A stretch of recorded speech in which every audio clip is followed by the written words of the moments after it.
Good morning, entrepreneurship. It is Miss Archer. Today on your screen, you see our daily agenda.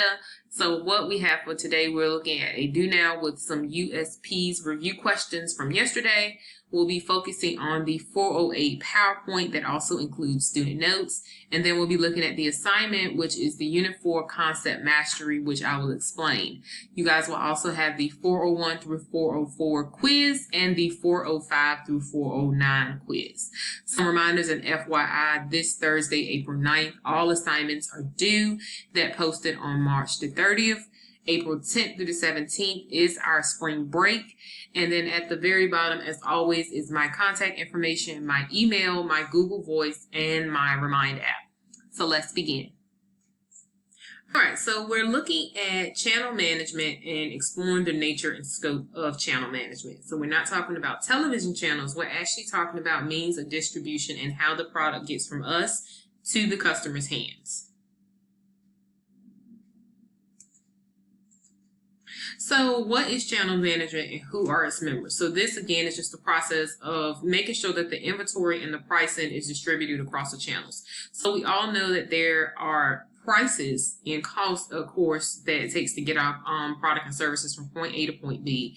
And we want to make sure that the company is taking care of that cost as well as the consumer, because they are paying for the convenience to get something in a particular area.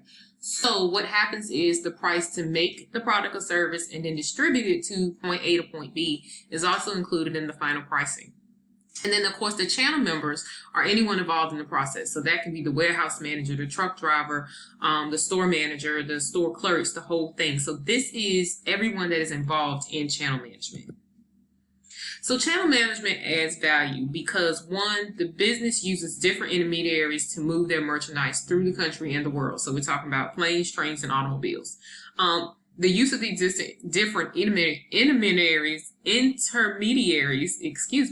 also results from the greater efficiency in making goods available to target markets. So over the past weeks that we've seen the coronavirus have taken effect on our businesses and our homes, we saw where there was a huge lack of toilet tissue, paper towel, bread, eggs, those type of things in our household. Went out and about today just to pick up some things and was kind of under the impression that I wasn't going to get what I needed. I've still been struggling with trying to find eggs. Bread has been in short supply everywhere, and water has been in short supply everywhere. So imagine my surprise when I got to Walmart this morning and the water aisle was completely restocked, the bread aisle was overflowing, and there was some eggs, but not a lot of eggs. And they even now have signs on the door stating that because of the huge demand on eggs, the supplies are very limited right now. So they're asking their customers to bear with them. So all of this is taken into account. So we've seen some things that have probably jumped up in price because of the fact they're trying to rush these things to us to make sure that we have them. So here are some channel functions. Of course, there's the information section of it, the promotion, the contact, the matching, negotiating the price, the actual physical distribution of getting to point A to point B, the financial aspects that, of course, takes place in them paying for it, and then risk taking, which is in every business. You take a risk with your truck not making it, or the truck tipping over, or something happening. So it's all the risk that you take. Then we look at the task in the channel market. So the first group is the manufacturer, and they're responsible for marketing, packaging it, and financing it. Then the second group is the wholesaler, and they're a part of the storage and delivery. And then last but not least, the retailer group, which is responsible for actually merchandising and selling this. Now, this can change according to the actual type of product or service that you have. So let's take Sam's Club, for example. They don't have a retailer section. They have a complete storage and delivery and personal selling because of the fact it's shipped from the warehouse straight to them, and they are the retailer there. Everything is sold in bulk there. Now, say Walmart, they would follow this because it then would be the manufacturer, the wholesaler, and then the actual Walmart store. When will a channel be most effective? They'll be most effective when each member is assigned a task and does their best, and they're all cooperating together to attain the overall goal. So communication, and then back to that end goal that everyone has to do. The difference between vertical and horizontal conflict. So horizontal, we're looking at from left to right. This occurs among the firms on the same level. So from retailer to retailer. So let's say that Walmart and Dollar General have the same product. They're getting it from the same place, and something happens that they both can't get it. Then your vertical conflict occurs between the different levels of the same management. So we look at the fact that water and bread was in such limited supply. So Walmart couldn't sell the bread because the people that they get the bread from didn't have it. So this is what we're looking at here with the vertical conflict. So some channel management decisions. So of course they have to figure out what is the best way for them to get our product and service to them. So they have to select the appropriate channel. And then they have to manage and motivate the channel members. So now they have to figure out a way to make sure that their people are meeting the needs and working like they're supposed to.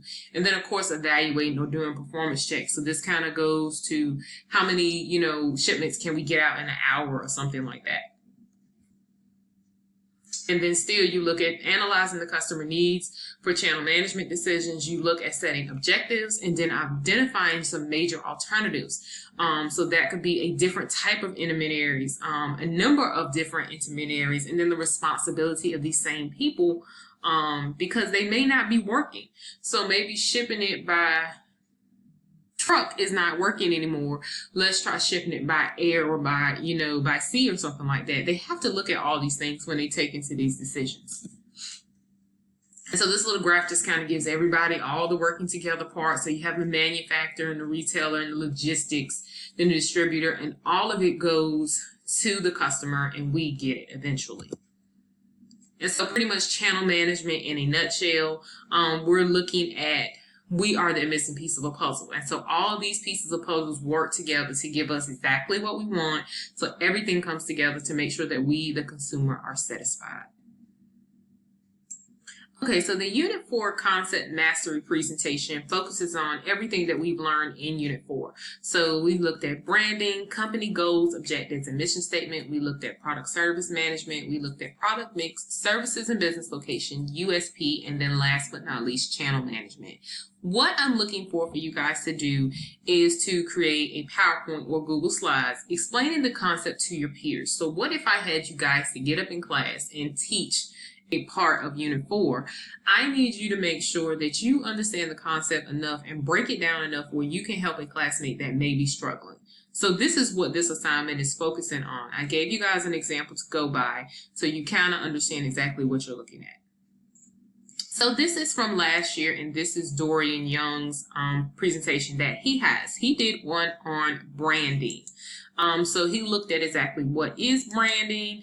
He looks at how to create a brand, who the target audience will be and how branding affects that, what a possible mission statement could be for it, branding as far as in a business name, a slogan, what does that mean for a brand, the brand look, the brand logo, extend and evolve your brand as you grow.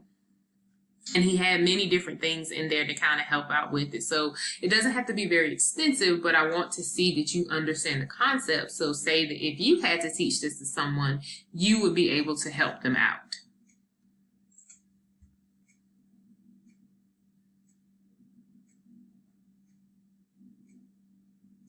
And then as always, just to kind of get your understanding on what you guys went over, 401 through 404 quiz is open, and 405 through 409 quiz is open also.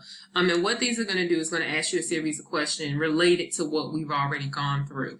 Now, these quizzes are not due until April 24th. And the reason I've done this is the week of spring break, we're not going to have anything posted in the classroom, of course. The week after spring break, you're not going to have anything posted in the classroom. So these are going to be the two assignments you should be working on during the week of spring break and after. So what happens is the reason that we have the extended week is because the students that just received packets on Monday of this past week need chances to work on the packet material of the stuff you guys have already done. So this is going to give them time. So nothing new will post in the classroom until April 27th. So these are the activities that you're looking on. I would definitely say take this time to work on the tail end of Unit 3, which is where we left off at when we left school, and then all of Unit 4 activities. So that is a great time for you guys to get any assistance from me if you need help on something. And remember, the grades in the classroom are not final. So if I gave you a poor grade on something, say, hey, I need to go back and do it. Read the comments. Those grades, if you want to go back and redo it, that is completely fine. Those grades are not final until you get a score that you're comfortable with. Now, if you're comfortable with the lowest score, we'll keep the lowest score. That's for you to figure out how you're going to work that out in your grades. But again, this is what I have you guys looking at. As always, make sure you guys are staying safe. Make sure you guys are adhering to the stay in place order.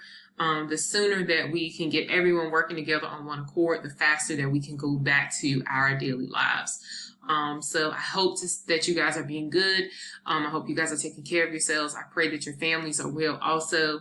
And I also miss you guys. I look forward to seeing you guys hopefully soon.